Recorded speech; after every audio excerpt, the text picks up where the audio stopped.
GovWaves Network Corporation sa Pangasinan. We are the number one pop music station. DWJE 88.1 FM Radyo Pangasinan. Paboritong ang kabataan at matatanda. Paboritong pakinggan sa bus, tricycle, jeep at mga opisina. Paborito mo, paborito ko, paborito natin lahat. DWJE 88.1 FM Radyo Pangasinan. Number one pop music station. Paborito. Ang susunod na programa ay rated GP. GP? Ano yun? Garantisadong pampaborito! Ang inyong mapapakinggan ay isang bayad na programa. Anumang opinyon, balita o pahayag ay walang kinalaman ang himpilang ito. S.P.M. Saray Balitan Matuwa ed Radyo Pangasinan. Programan magipasabi na Saray Matuan nagagawa ed Balay, Probinsya, Bansa, Tanjat Intiron Mundo. S.P.M. Saray Balitan Matuwa ed Radyo Pangasinan. Kaulok, Kantabayo, say lawas karo tang kapaborito yo. Joseph Kanilang Bacanihes, PM. Saray Balitan Matuwa ed Radyo Pangasinan. Lunes hanggang Biyernes, alas 9 hanggang alas 10 na kabuwasan. PM.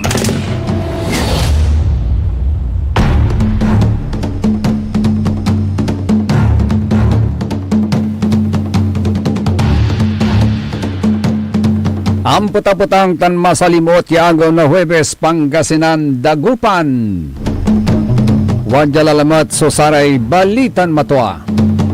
SBM say kabusol na Saray MBTF managbalitay tila tan fake news.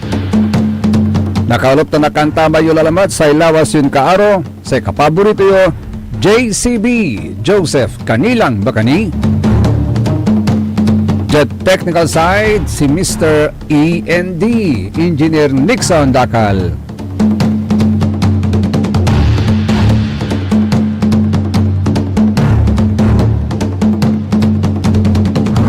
Ay ni, inaasahang aabot ng 40 degrees centigrade ang heat index ngayong araw. Katutan so kaputang na panaon na ani, nagunuyan. O di nung gadsaran kaplusan la, nalilik na tilatan suputang na panaon.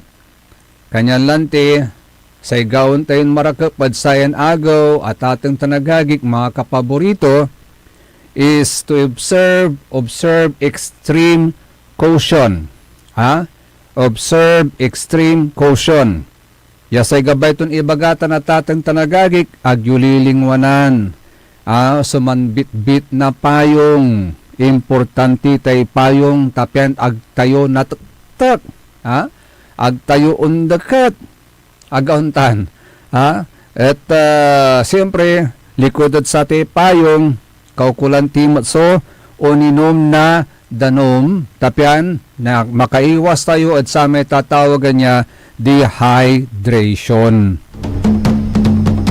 Ta siyempre sa putang na panahon na at atong tanagagik, uputan to, danom, at laman tayo. Tapanon to, panlingatan to tayo susto. Panlingatan to tayo susto, umpaway tayo danom at laman tayo, hanggang naaning, nuagyotan na salatan na danom, na dehydrate tila. Kaya ingat-ingat lang po sa ating mga kapaborito, nagkalalulad sa senior citizen,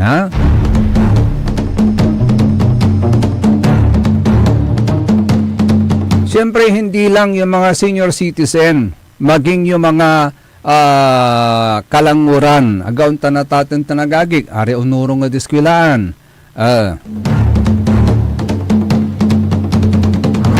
By the way, speaking of kalanguran, walay ibabaganatan ng DILG Secretary John Vic Remulla.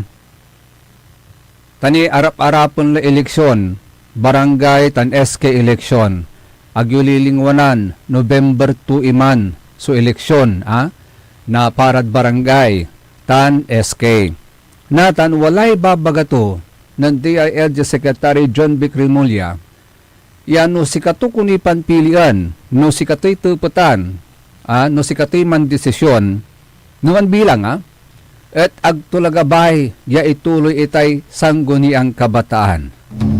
Ay agi akin ay, anti makasangag rason. Anti rason to ng Secretary John Vic Remulla, akin at agtugabay.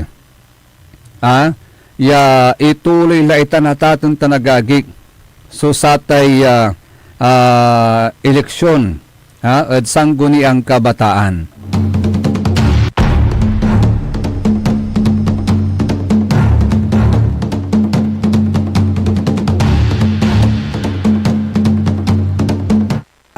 Wala actually atatong tanagagik so sama ibabagato ya rason no akin at no si katuytuputan nyo agtulagabay yan nagawanitan so sanggo niyang kabataan eleksyon. Tasay kwento niya ay dungal yun maong atatong tanagagik ayon kay Remulla sa mahigit 42,000 na barangay sa Pilipinas, halos kalahati na mga SK councils ay hindi aktibo, aliwaran active. Nagkalalula sa unang taon dahil sa iba't ibang dahilan. Gaya ng sila ay abala sa kanilang pag-aaral, mostly at sa Araraya. So, miyembro na SK, puro ra estudyante, manaaral niya gaon tanataton tanagagik. Siyempre, no devoted mat ira, panaaral da, di na una unday. Ate SK o ate panaral da. Ante mas makapangitarad si karan na marakap ya kaimbosan. Ate pimiyembro da, at SK o ate panaral da. Ito yung mga tanong So, ibig sabihin, divided yung kanilang time. They cannot fully devote themselves serving their community as sangguniang kabataan officers dahil nag-aaral pa sila. Yun ang isa sa punto ni DILG Secretary John Vic Remulla. Pangalawa, nag-aasawa sila. Mga asawaran tampol at their younger age. O kaya lumilipat sila ng tirahan.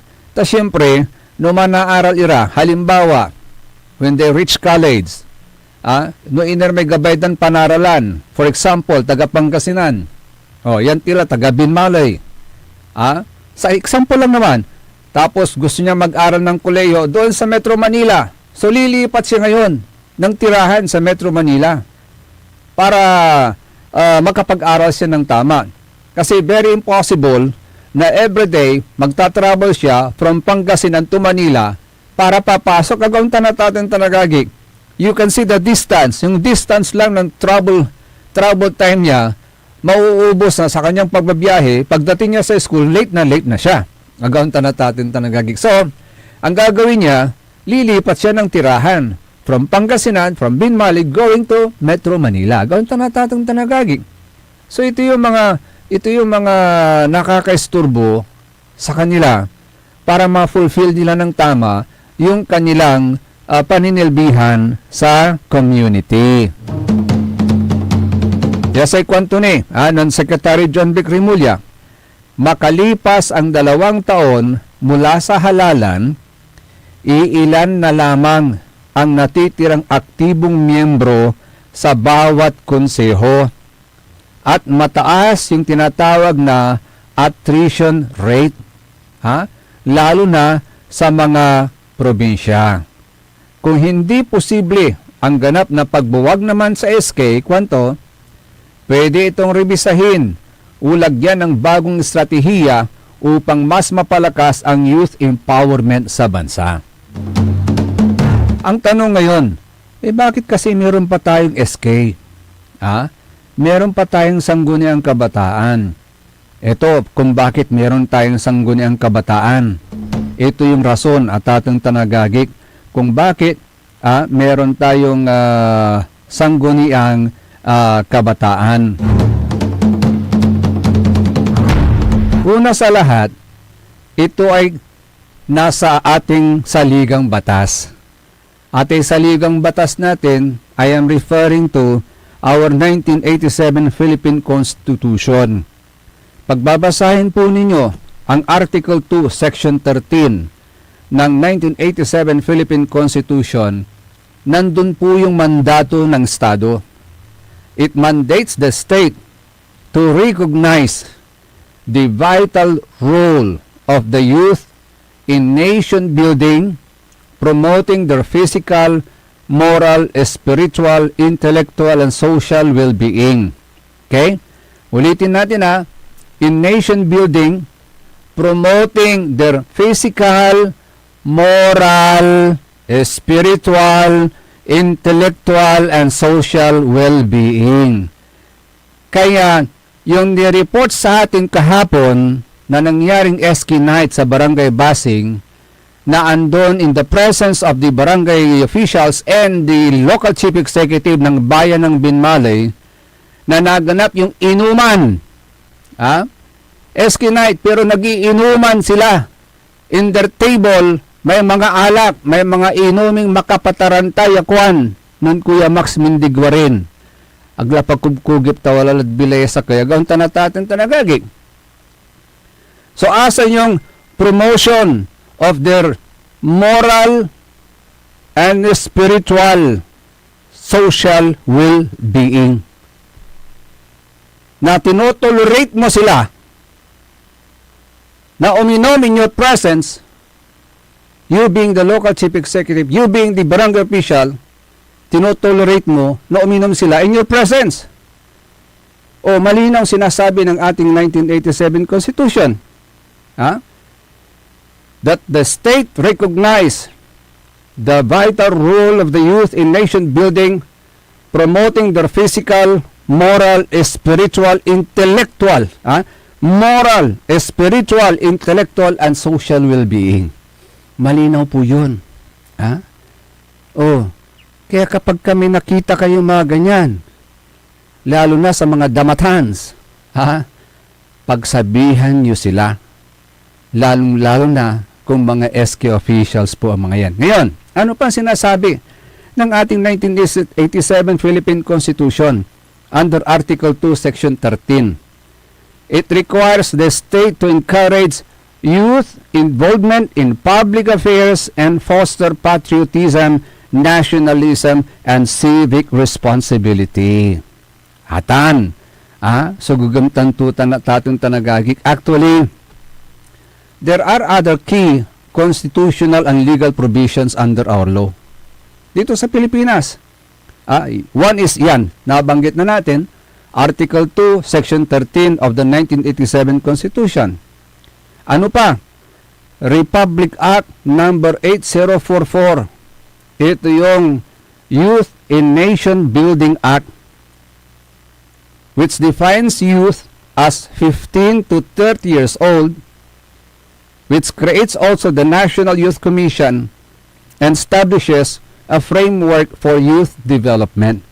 So, ganyan po kaimportante yung involvement ng ating mga youth in nation building agaon tanatatang tanagagig. O isa pa, under Article 14 of the 1987 Constitution, anong nakasulat po doon? Promotes the right to quality, accessible education at all levels. Patungkol pa rin sa youth po yan. Presidential Decree number 603, Child and Youth Welfare Code, which protects children's rights and welfare. Republic Act number 9344, Juvenile Justice and Welfare Act, which establishes a comprehensive system for youth in conflict with the law. So ganyan po pinangangalagahan ng ating batas, ng ating saligang batas, ang kapakanan ng ating mga kabataan. So ano ang gusto ng ating Constitution?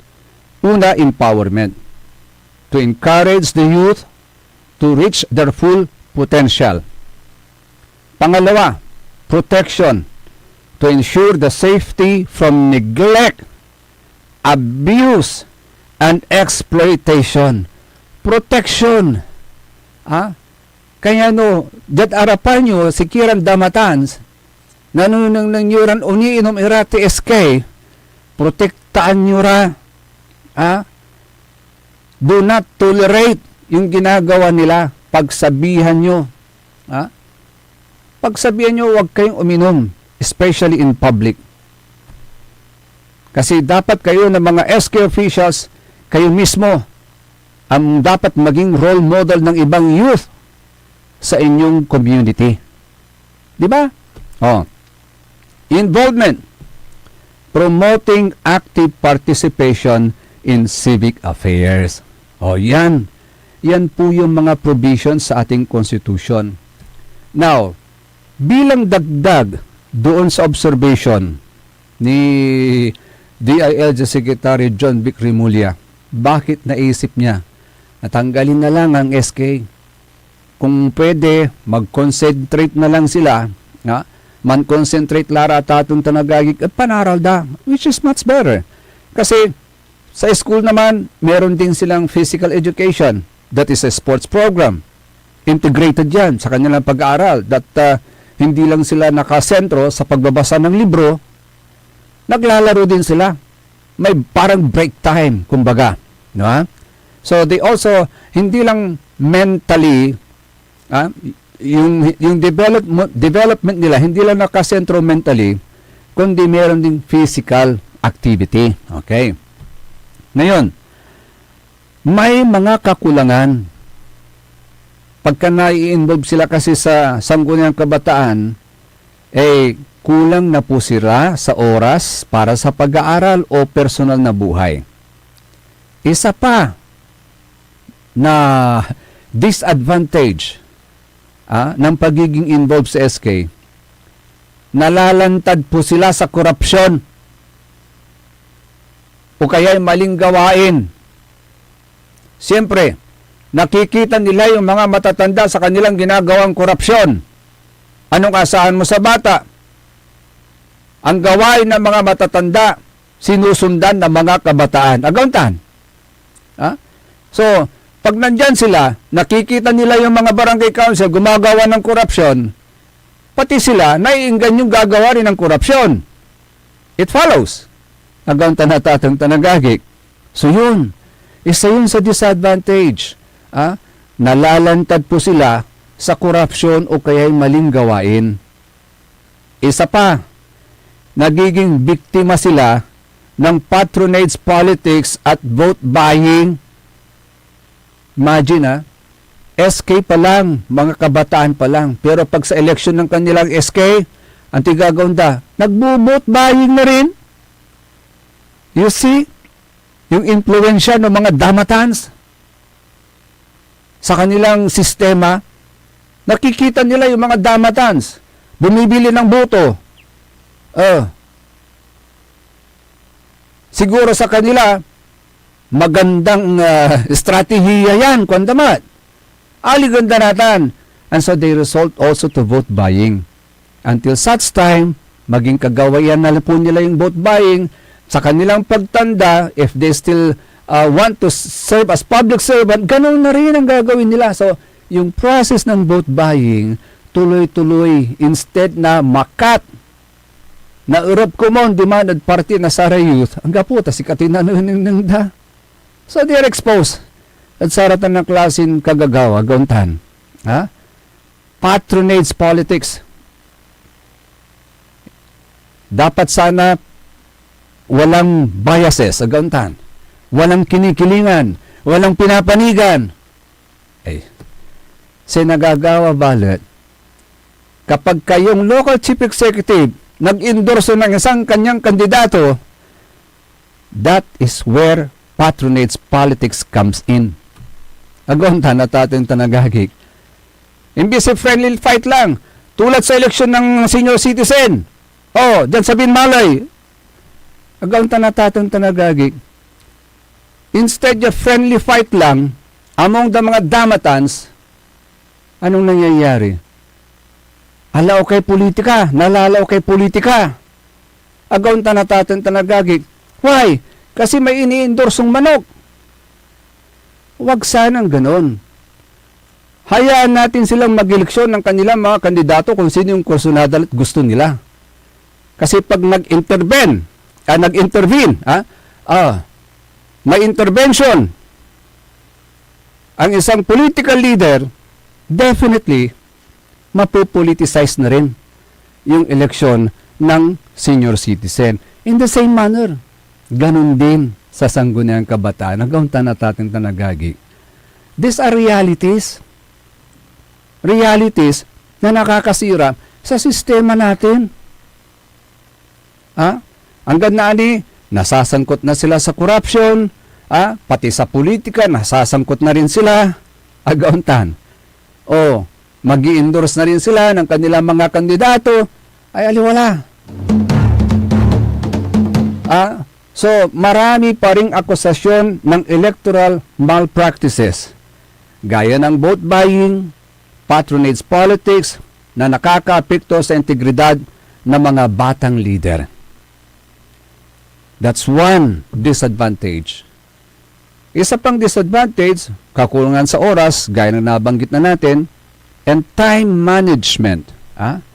Ang pagiging SK official ay nangangailangan ng malaking oras na nagre-resulta sa pagkawalan ng focus sa pag-aaral o iba pang responsibilidad. Impluwensya ng mas matatandang politiko. Maaring gamitin ang mga batang opisyal ng mga veteranong politiko para sa kanilang sariling interes na naglilimita sa tunay na kakayahan ng kabataan na maglingkod.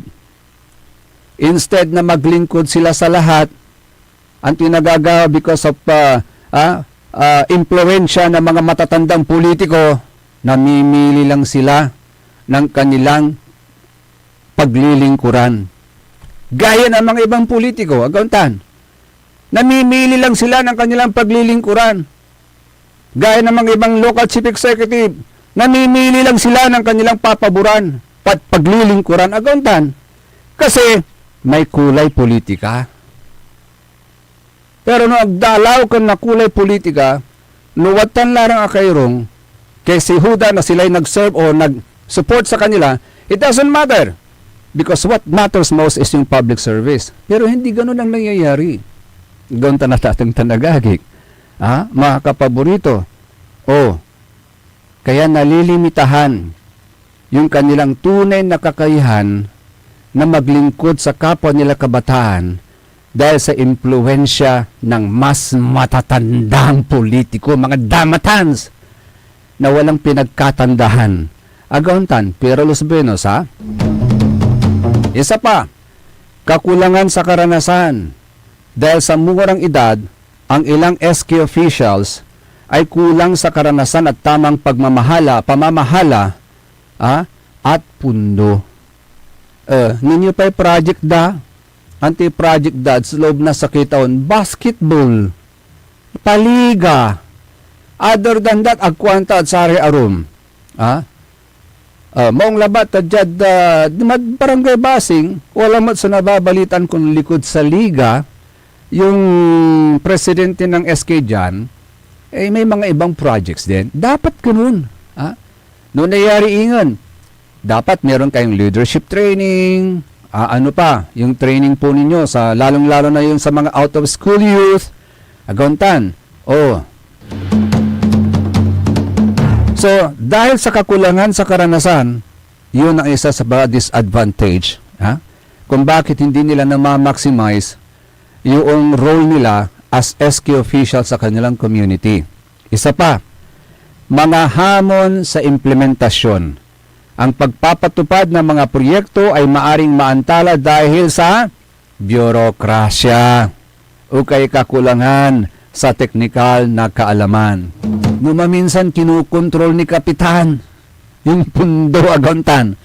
Ay, no, judge senior citizen lang bangat at pibabali ang dala. How much more at sang gunyang kabataan? Singabilang, judge senior citizen, wala rin kakapitan, pero Los Benos. Agdanipiya at sami presidente sa pangalidan na balas. Ya dapat kumon ami pundoy pabunbon dala mismo at sara may senior citizen ta si Karalay makaulay ya mga linabalas. Agda gabay. Sa gabay da si Karalay direktan mga liw. Akin. Pakakwartaan da kasi. Dugande. You see, yun piyo yung bureaucracia.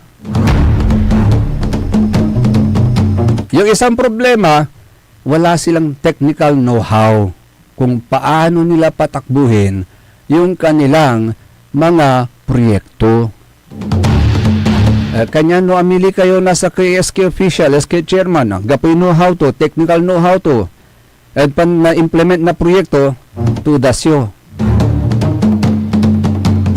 So ito po yung mga issue na kung bakit siguro at the back of the mind of the secretary ng DILG, gusto na niyang alisin yung sangguniang kabataan. Para sa akin, pabor din ako. Pabor din ako para hindi na ma-expose yung mga bata sa korupsyon. Yun lang punto ko. Hindi na ma-expose yung mga bata sa korupsyon. Let them concentrate sa kanilang pag-aaral. Sa kanilang pag-aaral para mabilis silang makapagtapos at maging effective later on ng mga citizens of this country. Hagantan. Ay, agi. Sanggunian kabataan labatan andukili asabi tayo. Untulay sa sari balitan matwa, SBM. Yakabusol na saray MBTF, managpalitay tilatan fake news, kaya rin inasaren pakabatan paimano malalapuni at saray manangan tabay. Ang puta-putang Iren Balita. Huwag niyo kong subukan. I am sorry. Kung walang kurap, walang mahirap. My God, I hate drugs. Mahiya naman kayo sa inyong kapwa Pilipino. Ang puta-putang Iren Sunata. Dami yung Son, ang puta-putang Iren Impormasyon. Aya, so #1 pop music station. DWJE 88.1 FM. Radyo Pangasinan. paborito. Want to escape the hustle and bustle of city life? Look no further than the River Palm Hotel and Resort, your premier destination for affordable luxury in Pangasinan. Nestled in the heart of Barangay Banyaga, Bugalyon, our hotel is surrounded by the breathtaking beauty of the Agno River. Our haven for comfort embodies the essence of Southeast Asian hospitality. Whether you're seeking a romantic getaway, a family vacation, or just a peaceful retreat, the River Palm Hotel and Resort is the perfect choice. So what are you waiting for? Book a tranquil experience where unforgettable memories are waiting to be made. For reservations and more information, visit our Facebook page, River Palm Hotel and Resort. Your home by the river awaits you. Ngayong 2025 ay ang ika-100 taon ng pagbibigay serbisyong pangkalusugan ng Region 1 Medical Center. Bilang isa ng 1,500 bed capacity na ospital, mas marami pa ang mapapagaling at buhay na madudugtungan ng ospital. Di lamang sa Pangasinan kundi sa buong Northern Luzon sa tulong ng 12 accredited residency training programs at 13 active specialty centers nito: Cancer Center, Dermatology Center, Eye Center, Heart Center, Toxicology Center, Burn Care Unit, Center for Mental Health, Acute Stroke Unit, Geriatric Center, Infectious Disease Center, Kidney Transplant Unit, Lung Center, at Trauma Center. Patuloy na mangunguna ang R1MC sa pagpapaigting at pagpapaibayo ng dekalidad na healthcare delivery hanggang sa susunod na siglo. 100 years of healing, compassion, and service. Region 1 Medical Center, ang inyong partner sa kalusugan. Region 1, number 1. Asahan po ninyo ang dekalidad na serbisyo sa Region 1 Medical Center at ng Department of Health. Ito po ang inyong lingkod, Dr. Joseph Roland O. Mejia, ang inyong Centennial Medical Center Chief ng R1 MC. Sa bagong Pilipinas, bawat buhay mahalaga. Hindi ba napapansin ang inyong negosyo, mga kapaborito? Abay, magpa-advertise ka na dito sa DWJE 88.1 FM Radyo Pangasinan. We are located at the 3rd floor of Jumel Building, A.B. Fernandez East, Dagupan City. Or you may contact us at 0968-444-4290 or 0956-168-4908. O bueno, mga kapaborito, magpa-advertise na! Popular sa balita! Taluran katao, naaktuan yaman na susugal, inaristo. Nung ginawa miya duga sa trabaho, tan talagan na yaet malet, no problem. Construction of flood control, Lagasit River, Balongaw, Santa Maria, 47 million. Hindi pa nga nabubura sa kaisipan ng taong bayan yung mga ill-gotten wealth na yan eh. No. Diba? At popular sa musika! They say tanging ikaw ang katabi, garden in bed. Ito po ang DWJE 88.1 FM Radyo Pangasinan, ang inyong number 1 pop music station.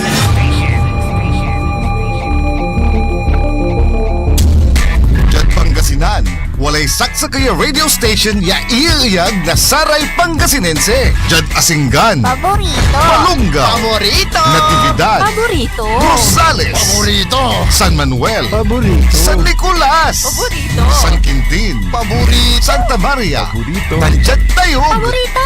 Aya, so 88.1 Radyo Pangasinan. Paborito ng kabataan at matatanda. Paboritong pakinggan sa bus, tricycle, jeep at mga opisina. Paborito mo, paborito ko, paborito natin lahat. DWJE 88.1 FM Radyo Pangasinan. DWJE 88.1 FM Radyo Pangasinan.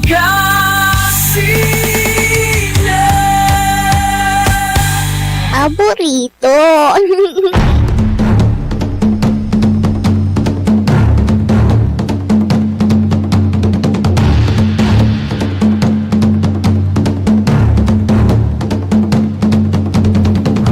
Tuloy-tuloy so Saray Balitan Matwa, SBM, Yakabusol na Saray MBTF, managbalitay tilatan fake news.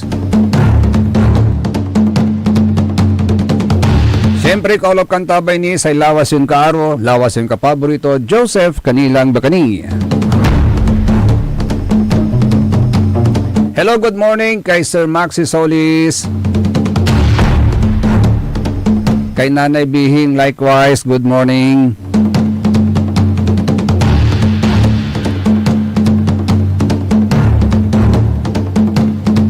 Balikan natin si Secretary John Vic Rimulya, tatang Tanagagik.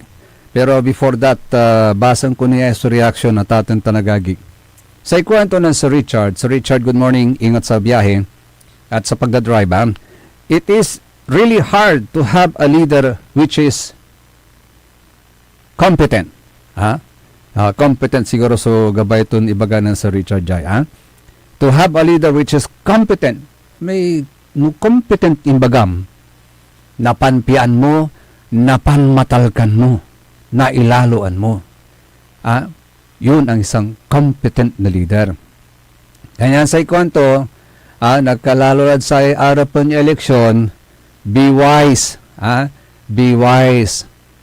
Maging matalino in choosing a leader and know their background and capabilities before choosing them. Pag-aralan yung maigi sa kwento ng Sir Richard, pag-aralan yung maigi yung kanilang background sa yung mga capabilities nila bago nyo isulat yung kanilang mga pangalan sa inyong mga baluta. November 2 na yan. Malapit-lapit na yan. Naguno yan, April lang. Gelipulas na agaw talaga. Pero reminders muna natin reminders muna natin.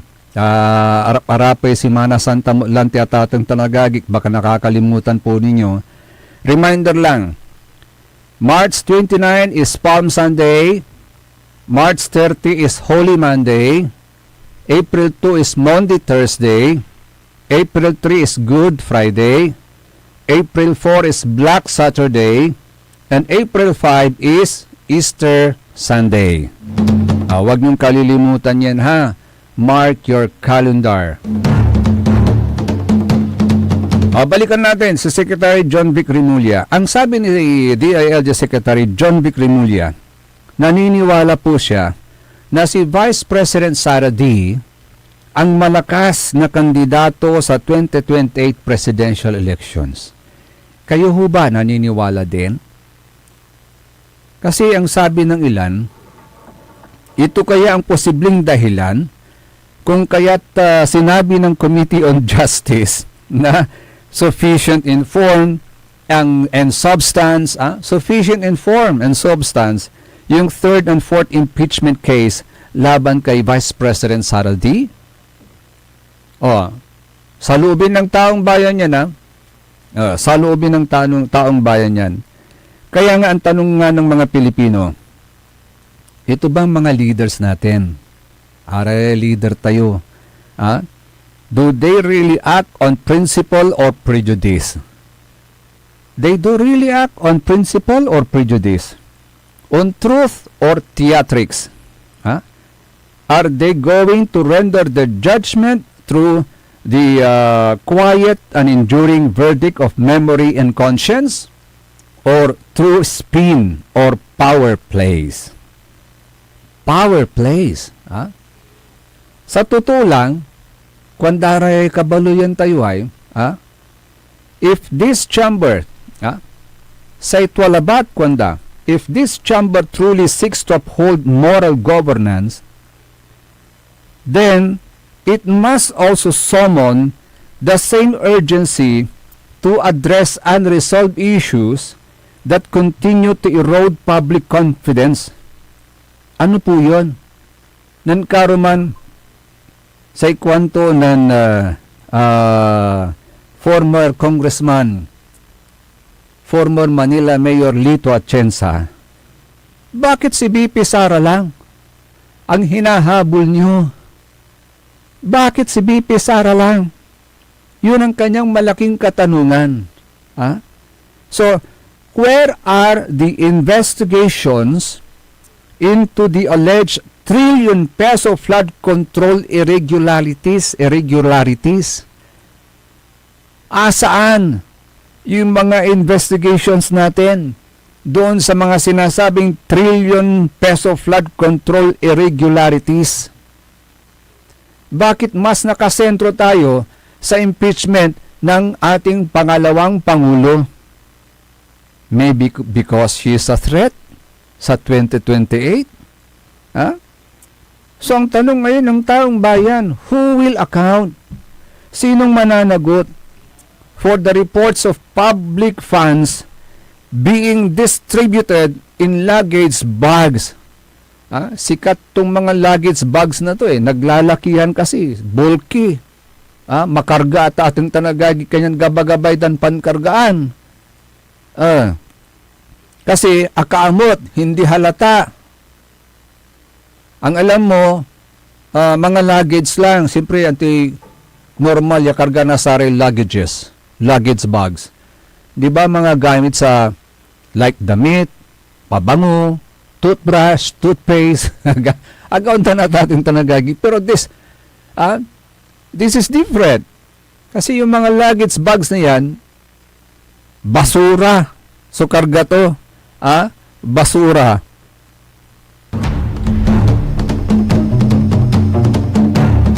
Ito pala, update natin.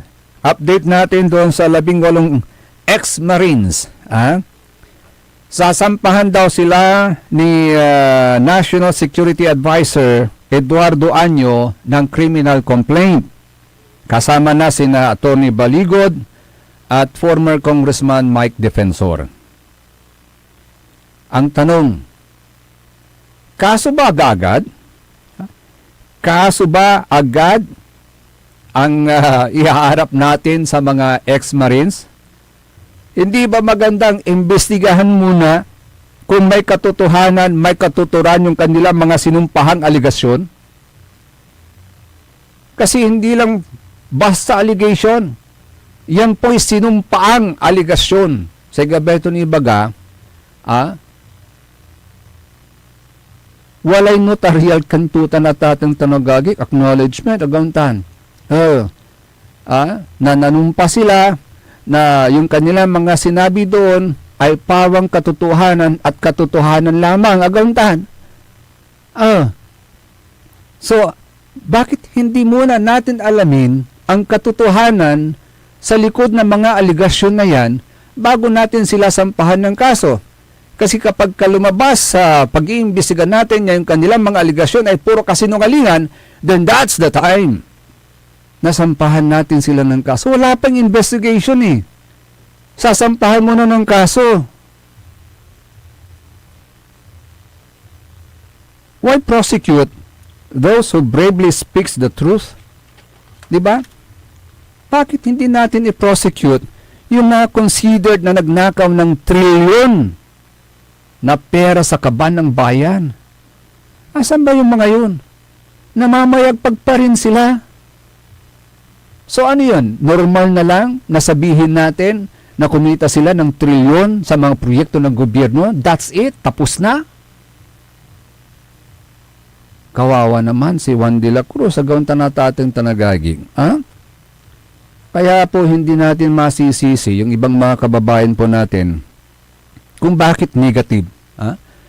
Negative ang tingin nila sa ating gobyerno.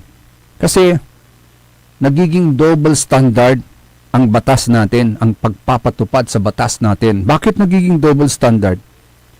Ang batas natin para lamang sa mga mahihirap, sa mga powerless. Pero yung mga makapangyarihan, exempted sila sa scope ng batas natin. Ganun ba yun? Ito, gaya ng reaksyon nito ngayon na isang netizen na tatang tanagagik, antoy reaction to yay.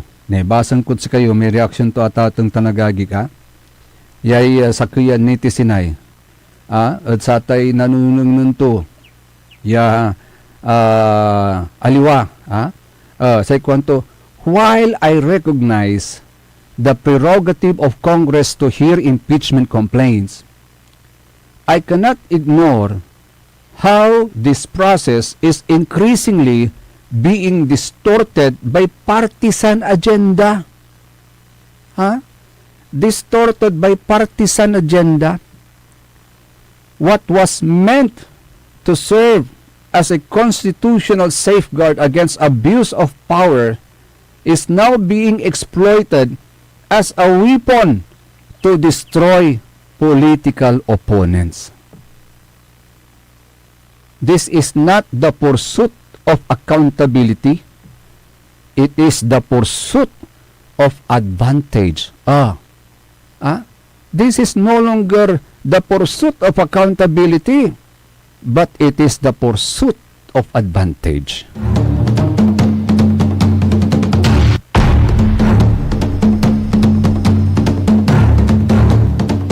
Antikwanto lalaingan, ng Congressman Caloocan City, Congressman Irise. Wala may reaction to ditanay. Wala may video ta ditan Engineer Engineer Nixon, kung kumon.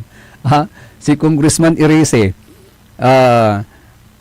kwantano kabak mo. Si kwanto ng Congressman Irise, bula-bula, bula-bula, tayo may bula-bula. Bula-bula is a street food.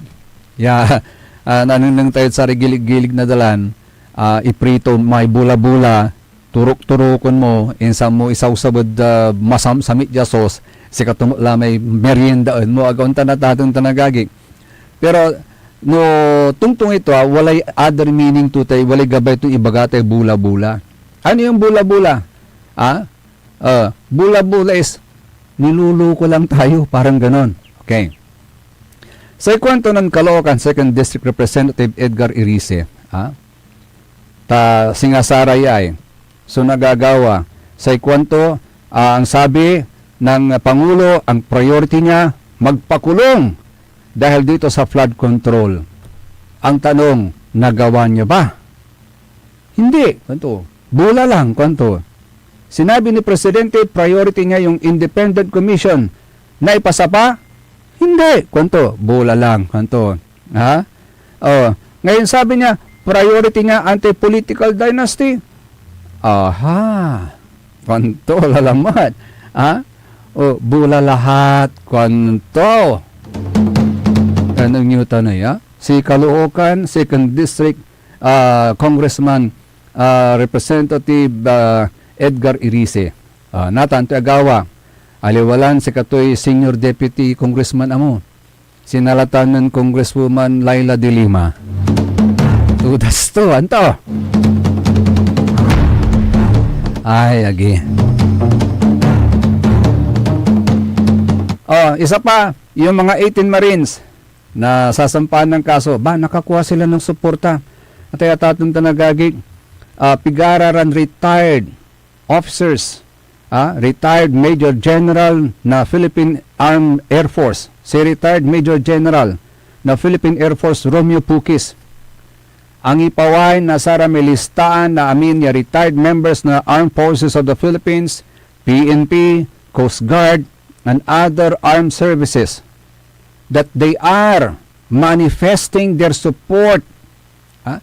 They are manifesting their support for the 18 Marines. Yasay gabay itong ibagatan na tatang tanagagig, if they are manifesting their support at sa rin 18 Marines, manisyara at sa may ibabaga nasara yan 18 yan Marines. Ni Geli Karakul, nasaya listaan. Ya impaway to ng retired Major General na Philippine Air Force Romeo Pukis.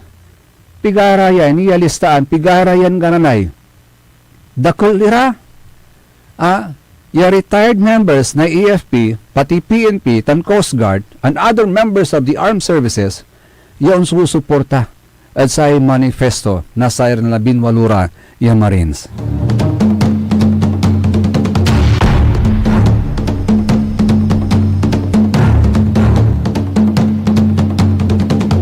Kanyan, ay, pawilan ti may impeachment. Tulayan to. Masalimuot yung mga talaga. 40 degrees centigrade, kuwan mo pa. So, what's next?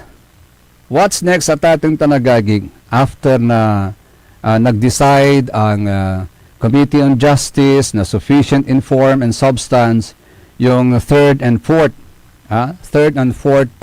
impeachment complaint o case na sinampa laban kay Vice President Sara Duterte. By the way, maraming natatawa kay Congressman Rufus Rodriguez kasi yesterday meron siya mga sinabi na sumusuporta in defense of the Vice President.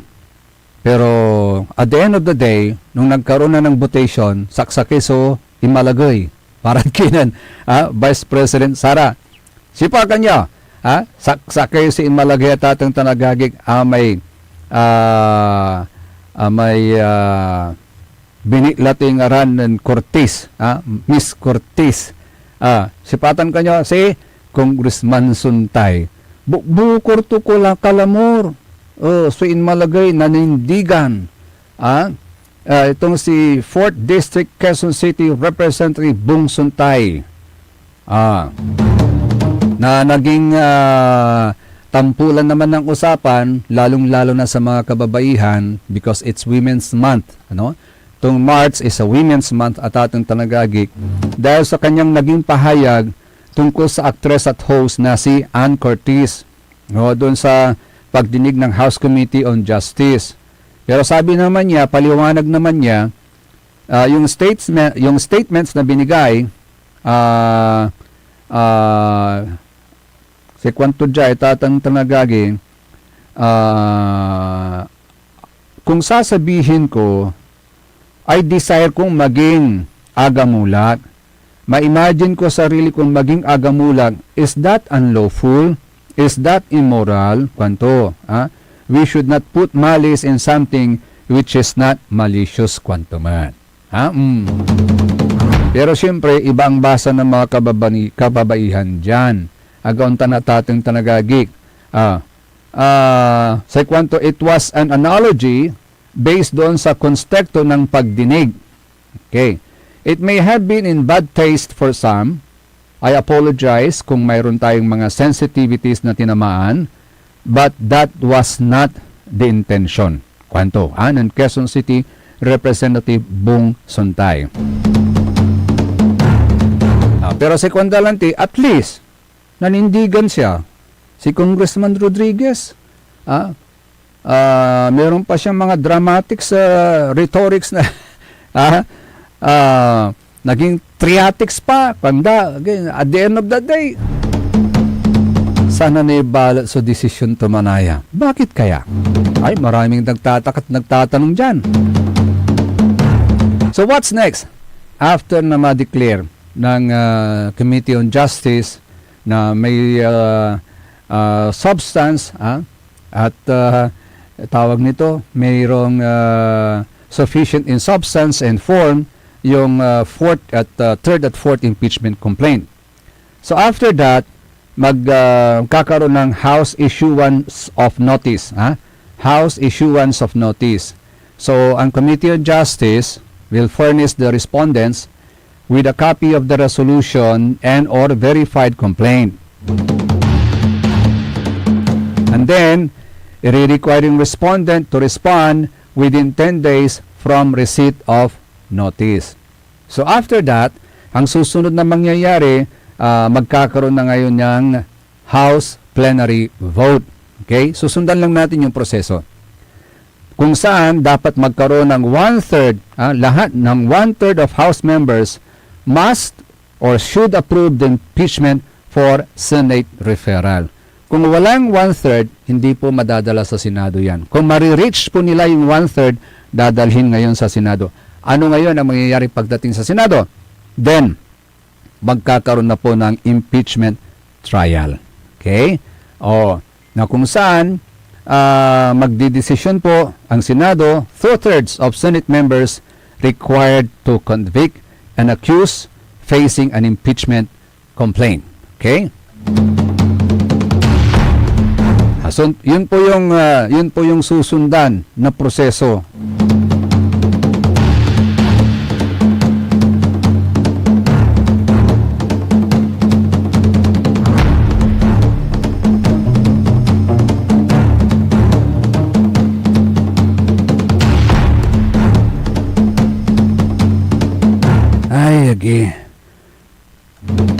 Pero kahapon mga kapaborito, nagsampa rin po ng perjury. Kasong perjury si Vice President Sara Duterte.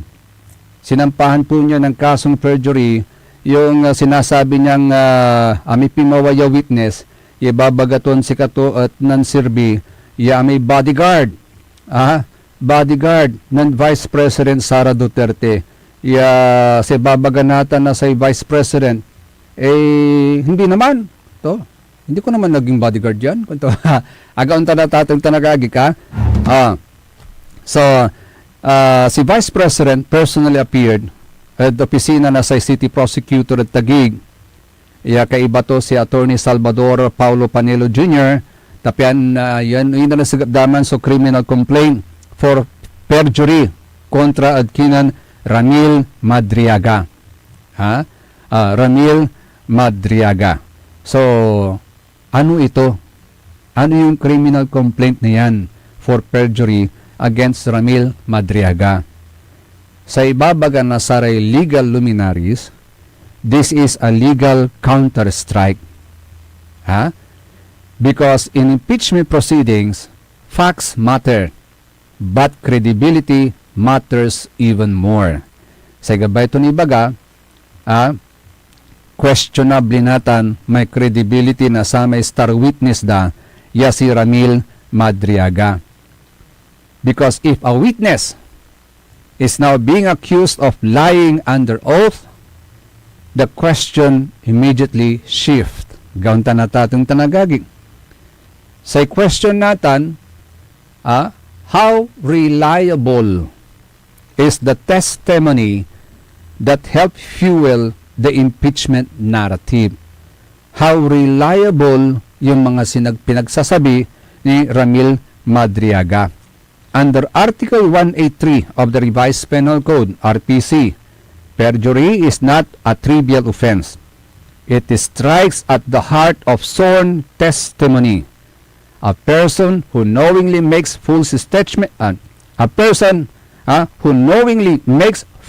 statements, under oath does not merely weaken a case, but he risks collapsing the very foundation of it. Di man, While the impeachment complaint moves forward in the House of Representatives of the Philippines, the same witness whose statements helped build the accusations is now facing a criminal complaint for allegedly lying. So ang sabi ng mga abogado, dalawang arena na ngayon ang laban. One in Congress, another in the criminal justice system. And every statement that witness makes from this point forward carries a heavy burden. Because if the testimony is repeated and later proven false, it strengthens the perjury case. Manunot natin si Madriaga, agauntan.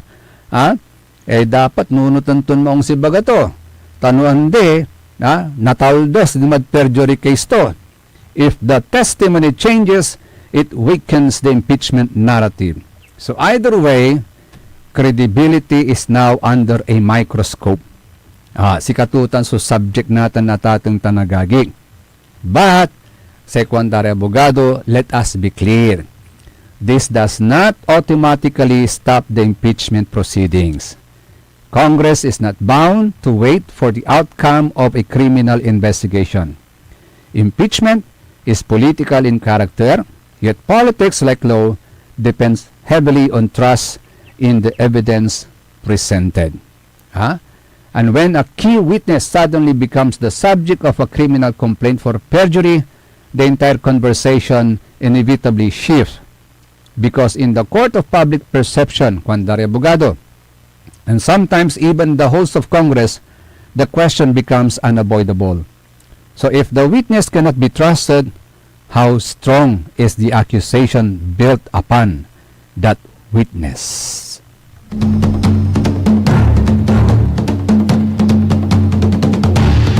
Tasay kwandalan ti atatong tanagagi ka. Because sometimes in law, the most dramatic turning point is not when an accused defends himself. It is when the accuser is suddenly placed on trial.